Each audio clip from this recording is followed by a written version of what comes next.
Born on July 10, 1875, in Maysville, South Carolina, her parents were former slaves and her family lived in poverty, but Mary did not let her situation define the rest of her life.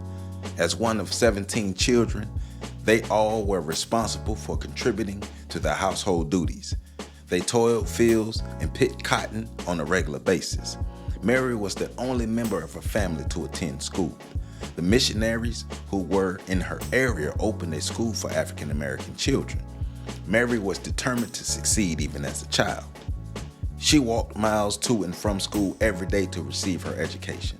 She was also tasked with sharing the information she learned in school with her siblings. Mary was awarded a scholarship to attend the Scotia Seminary, an all-girls school in Concord, North Carolina.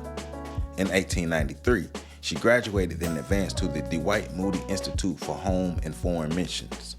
Mary completed her studies within 2 years, then returned to the South to become a school teacher. Nearly 10 years passed as Mary's career as an educator was taking off. In 1898, she would meet and marry Albertus Bethune. They had one son, Albert McLeod Bethune, before the couple divorced in 1907. Mary McLeod Bethune strongly believed that education was the key to the advancement of the black race. In 1904, Mary founded the Daytona Normal and Industrial Institute for Negro Girls in Daytona, Florida. The school started with only 5 students, but grew into an institution educating more than 250 students in a few short years. Mary McLeod Bethune was the institute's first president, even after the school combined with Cookman Institute for Men in 1923. The combining of the 2 schools produced Bethune-Cookman College. This college was one of the few places blacks could go to attend to receive a higher education at the time. Mary remained the president of the college until 1942. She was also an activist within her community in her free time. She became president of the Florida chapter of the National Association for Colored Women in 1924. She also served with the government for a few presidents. She attended a conference on child welfare with Calvin Coolidge, served on the Commission for Home Building and Home Ownership, and was appointed to the Committee on Child Health under Herbert Hoover. She is widely recognized for her role in public service under the President Franklin D. Roosevelt. In 1935, she became an advisor to Roosevelt on minority affairs. Also in 1935, Mary was able to create the National Council of Negro Women. In 1936, she became the director of the Divisions of Negro Affairs of the National Youth Administration. Mary was charged with helping black girls find job opportunities. After serving as president of Bethune-Cookman College, she became an early member of the NAACP and represented the group along with W.E.B. Du Bois at a national conference in 1945.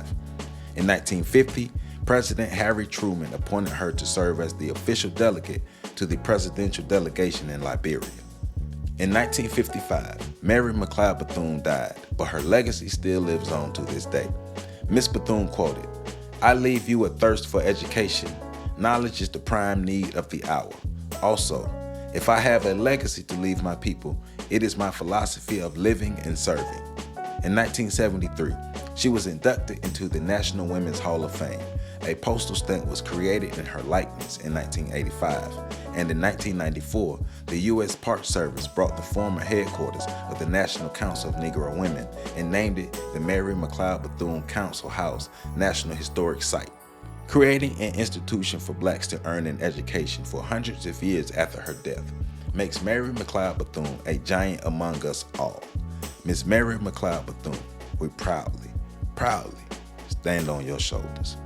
For more information, please visit my website at www.ontheshoulders1.com. There, you can support my OTSOG book series.